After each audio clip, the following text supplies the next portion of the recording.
guys, welcome to the channel, or welcome back to the channel if you've seen it before. Anyway, so I've had a lot of nostalgia recently for things that I really liked when I was younger, like music I listened to when I was younger, and games and stuff. I just had like a lot of nostalgia for that stuff lately.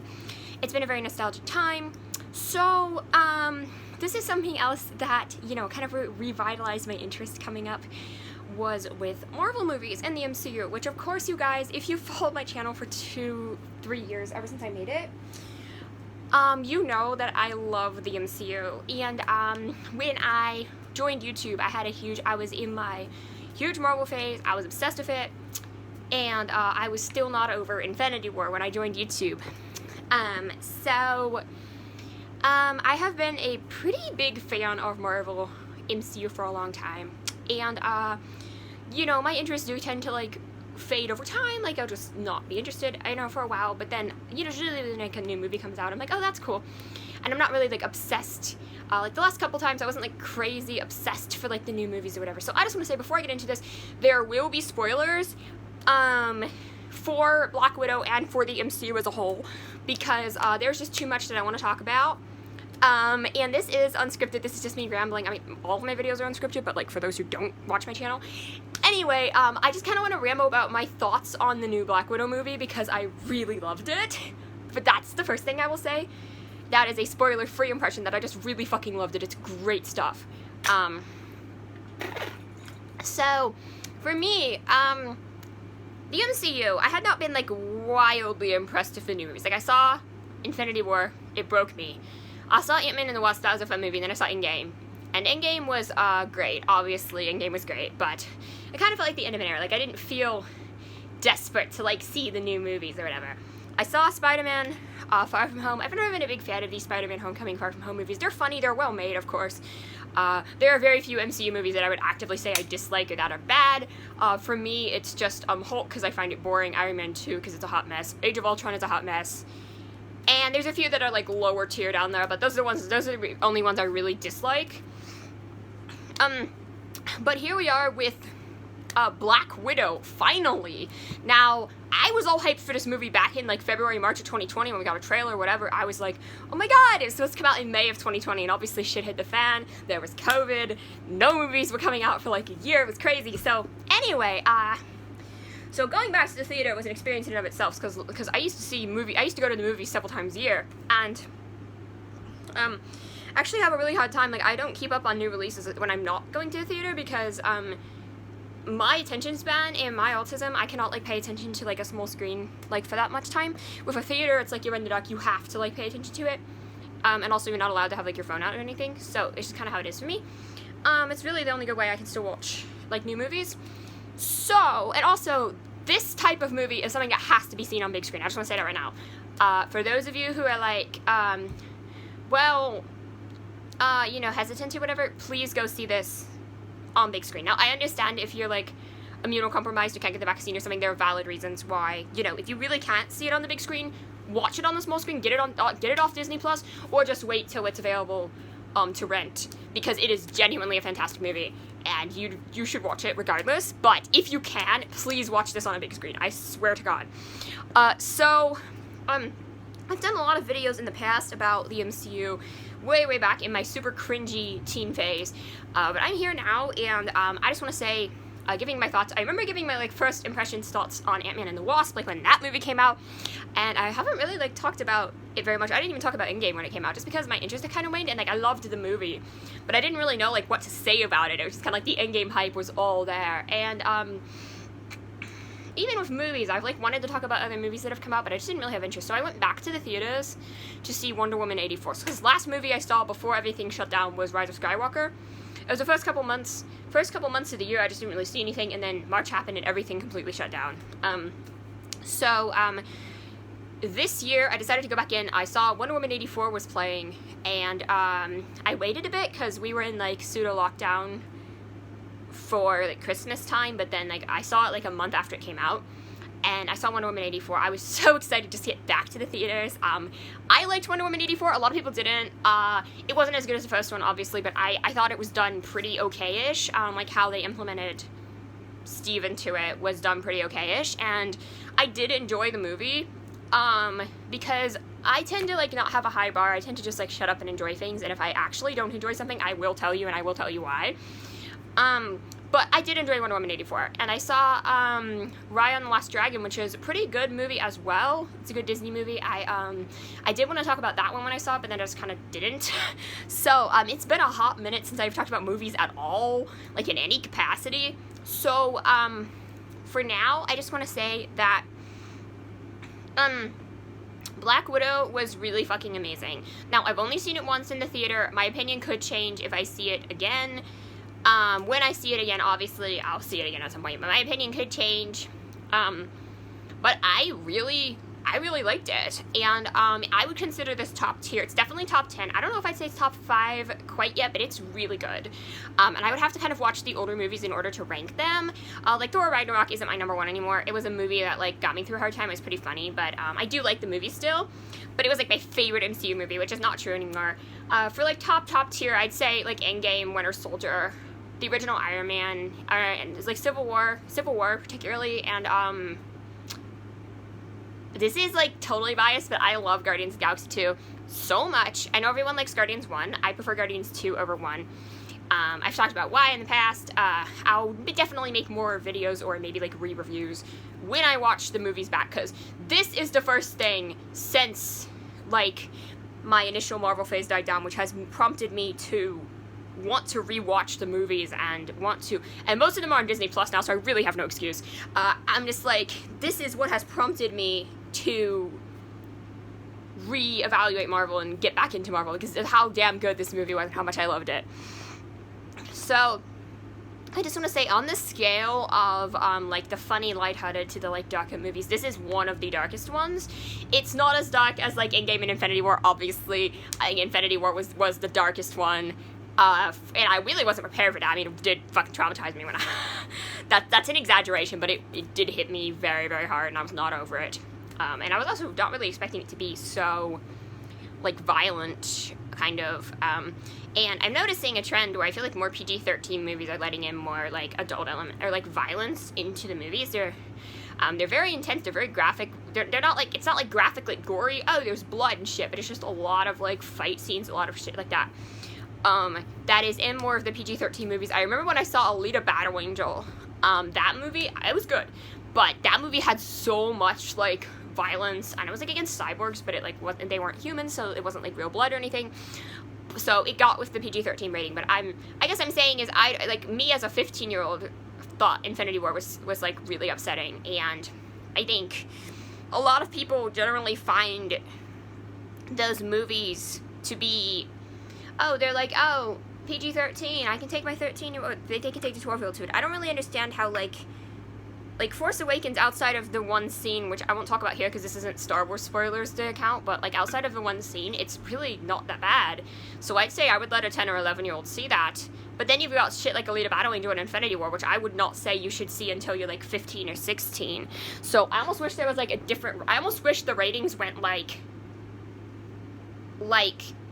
everyone 10 up, 13 up, 16 up, and 18 up, because I think 17 is stupid, because I think the whole, like, R-rated thing is stupid, because if you're under 18, you still need permission from your parents to see an R-rated movie. So, like, why is it 17? It should just be 18. I don't understand.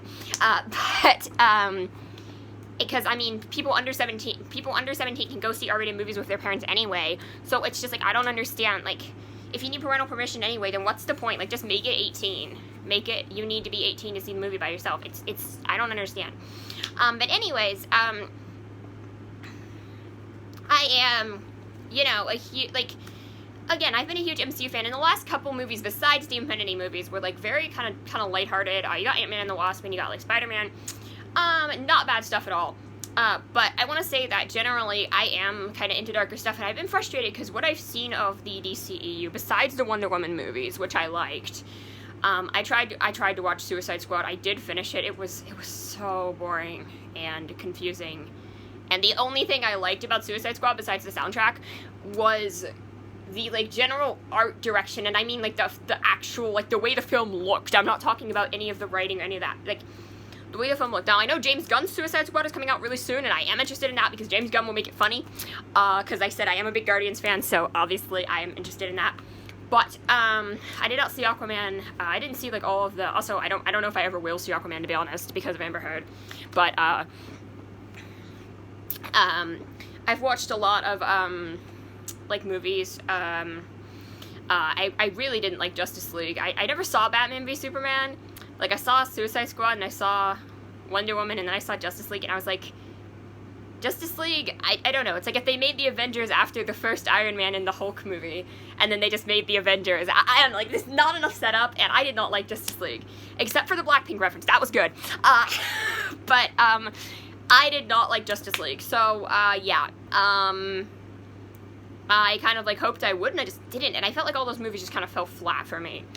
And with the Marvel movies, the dark ones, I said, I mean, they did kind of bother me, but I mean, I really want to, like, reevaluate, like, the Infinity movies now that I'm older and all that. I'd say, I mean, I don't think, like, the first Iron Man was a very lighthearted, it was kind of more of a, like, I mean, it was, like, more sexual kind of stuff that wouldn't pass as much in the later movies, I guess, in the first Iron Man. Some of the darker movies, I mean, like, Thor: The Dark World had the dark color palette, but nobody really cared. And, like, Guardians 2 and Ragnarok had high stakes, but they were both funny. So for, like, me, this, and I loved both of those movies, don't get me wrong, but for me, I feel like this was the movie that I was craving. It had dark themes, dark color palette, and it cracked down on the humor. There was still some humor, obviously, and there's nothing wrong with there being humor in a dark, quote-unquote dark movie. My favorite film of all time is Empire Strikes Back. There's plenty of humor in that movie, even though it is very tonally dark, especially from the first Star Wars, whereas Revenge of the Sith is an example of a movie that is dark and basically has no humor. Again, I love Empire Strikes Back, my favorite movie of all time, but the point is that this film felt dark to me, and it did have some humor to, like, lighten the mood, but it didn't feel forced. Like, Ragnarok was like, let's put a joke in every 30 seconds, which was good, but, like, yeah, okay, tone that down a bit, like, I don't know. Whereas, like, Thor 2 was, like, too trying to be edgy, and then Thor 3 was just, like, joke after joke after joke after joke. So, Black Panther, I think Black Panther and Civil War were probably a lot better at, like, the tonal balance. I remember Black Panther, definitely dealt with darker themes, and I thought that one was really good as well. I kind of forgot to mention it when I was thinking of my top tier movies. Also, rest in peace, Chadwick Boseman. But, again, Black Panther, was a really good movie, and Civil War, like, my second watch through of Civil War, when I was marathoning before Endgame, I think, really fucking great movie. I love it. Civil War is actually just, fantastic. It is top tier shit right there. And I really want to watch it again. I need to watch all those movies again to remember the, like, exact, I don't remember all of the plot details of every of the movies. Like, I remember the big plot points, like, Shield and Hydra and all that. Like, I remember, like, the big plot points. I mean, from, like, Winter Soldier going on, like, to all that, like, big overarching storyline, but, which has been really prevalent pretty much ever since Winter Soldier and up through Endgame. And this is kind of the last movie that in this storyline, because, they're going to be setting up, like, a new phase. Like, this movie takes place, I think it's between Ultron and Civil War. Correct me if I'm wrong, because, again, it's been forever since I've seen those movies. Ultron's a hot mess anyway.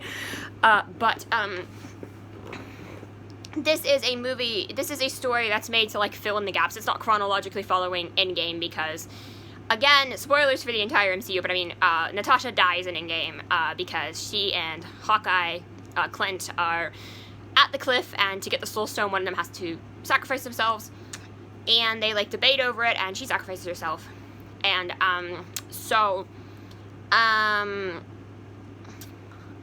that's kind of how it goes. So basically, with, this Black Widow movie, it's set between, I believe, Ultron and Civil War. And, first of all, what I really, really liked was that it was a smaller focused story.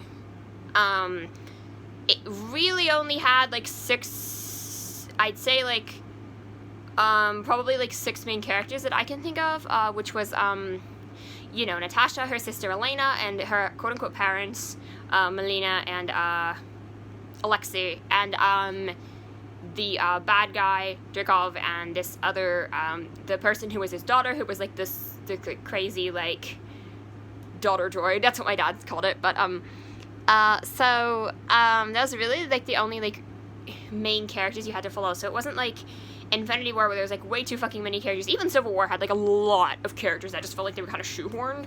Whereas this movie, it was Natasha's story. It was Natasha and her family's story. It focused on them, and it stuck to that. And, again, I like, obviously Ant-Man is, like, another small-scale kind of movie, Ant-Man and the Wasp. But this was, like, a very, like, it felt small scale, but it was dark, it was thematic. You have this opening montage where, after the, like, opening scene, which, like, sets up the story, which, it gripped me right the fuck away. First of all, the score is, like, really fantastic, but second of all, the film gripped me right away because I had no idea what was going on. Like, they're basically being abducted by their own parents and then driven to this place. I don't really know. And then, they're running away, someone's shooting at them. It's, like, this whole, like, really weird thing. And, I did not know what was going on at first, and it was, it gripped me. It was so tense. I was, like, sitting there, like, oh my god, this is, like, insane. And, they had this, one, like, montage where they basically showed how the girls had been, like, indoctrinated by the Red Room, but it was kind of, like, just a montage of, like, how they taught them, and, they had this, like, weird cover of Smells Like Teen Spirit playing, which was, like, the slow, like, movie trailer kind of cover, which normally I hate those types of covers, but for, like, this specific scene, it did work. And again, it was, like, really, really well done. I saw this, like, montage scene, and then we get to Natasha being an adult, and she's having a falling out with the Avengers, and, this is, before Civil War, so, Sokovia Accords, everything's a mess, right? And, she is, just kind of doing her thing, and it follows her, and it just kind of cuts to, like, a different scene, and there's this blonde girl, because, you know, it set them up as kids, and there's this blonde girl, and she's, there's this, like, whole action sequence where she chases this girl, and then, this girl, like, dies, because she's trying to, she's, like, she said, he's making me do it, I can't stop, and she gets, like, she has to, like, kill herself, basically, and, the blonde girl, she's like, well, and she says to her, like, save the others, and I'm like, what the fuck is going on? And I figured, okay, well, this girl is Nat's sister, right, because they set up the two sisters early on, so, that's Elena, and, of course, Nat shows up, they have a fight sequence, they're, like, evenly matched, I mean, they're both, like, basically trained to be like this, and then we have the other members who was, of a family who's, Alexei is her dad, and there's this really great sequence where they have to break him out of prison. They're not their real parents, because Natasha was taken as a infant, because they saw genetic potential or whatever. Anyway, so Alexei, he was the Soviet Union super soldier, and, you know, it's really kind of humorous because he's, like, fat and out of shape now. It's, like, that's just, like, really funny. Kind of like Fat Thor in Endgame, but better, because this is, like, an actual washed up guy, you know, it's like, like, so I loved it. It was just really good. And, there's so many great action sequences. This was one of the most action-packed. It felt well-paced, it felt action-packed. I mean, there were a few moments which were kind of confusing. There was a few slow moments, and obviously, it's not perfect, but there was, like, so many great action-packed sequences, and the plot was around, basically this guy controlling the world by, like, mind control, and it was, like, really fucking creepy. And, how he trains these widows, these girls, to, go out there and basically, like, be assassins and, like, they're mind control people, and, like, this whole thing is, like, really fucking terrifying. And the whole thing, they have this, like, one anecdote, and there's this really interesting sequence where Nat is, like, unable to, like, harm Dreykov because she's being, mind controlled. And, she's, like, she's talking to him, she's, like, threatening him, whatever. And Elena, she goes and frees the other girls, and, like, the whole thing's really, really great, and the sequence when they're escaping, because they have this, like, colony in the sky, and they're, like, in free fall. This place is, like, slowly crashing to Earth, and, this sequence where they're, like, escaping is really, really great, and, they set it up so it's, like, Elena sacrifices herself, but then she ends up being okay. which is very, very relevant to the ending, which I'll get to in a minute. But basically, the family, they're able to like work it out, kind of, and at the end, Nat's kind of like, there's this one guy who's a pilot in the movie who kind of like lends her a jet, whatever, and at the end, or like, he lent her this like crappy plane, and then at the end he gives her like a jet, and she's like, oh, cool, and then she says she has to go help out the Avengers, break them out of jail, whatever, so that's going on, and then we get the post-credits scene, which I thought was the most interesting part, seems to be a setup for a Hawkeye movie, so this takes place after Endgame, when Natasha has died, and Elena is at her grave, and this woman shows up who seems to know Elena, and I assume Elena is working for her, because she says, like, this is your next target, and she pulls out a picture of Hawkeye, and is like, this is the guy who's responsible for your sister's death. So I see here this really, really interesting setup, because I assume Elena is working for some sort of assassination. She's an assassin for some organization or whatever. This woman is her boss, and, you know, giving her like targets.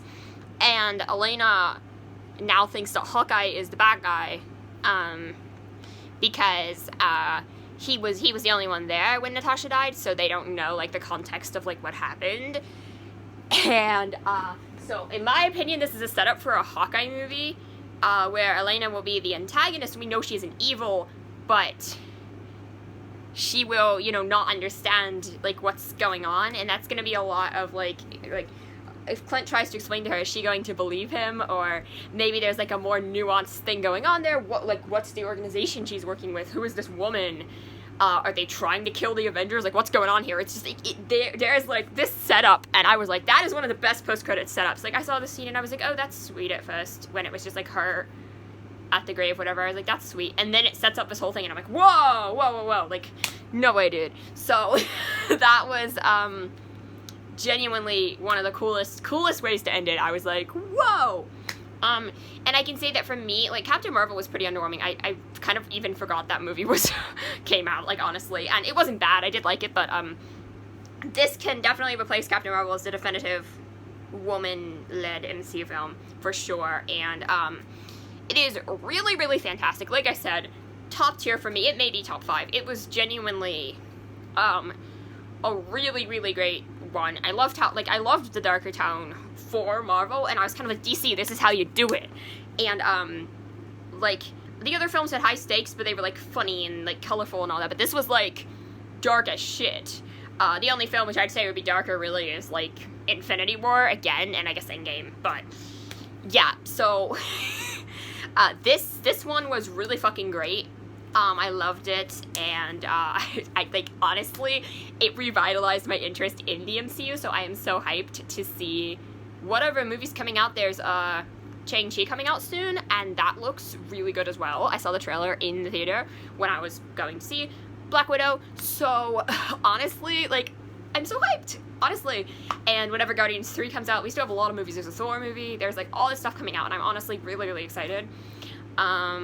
So, anyway, if you did watch this, thank you for watching, and I'll see you all soon. That was just, like, my thoughts and my rambling. I hope you guys enjoyed. I'll see you soon. Bye-bye.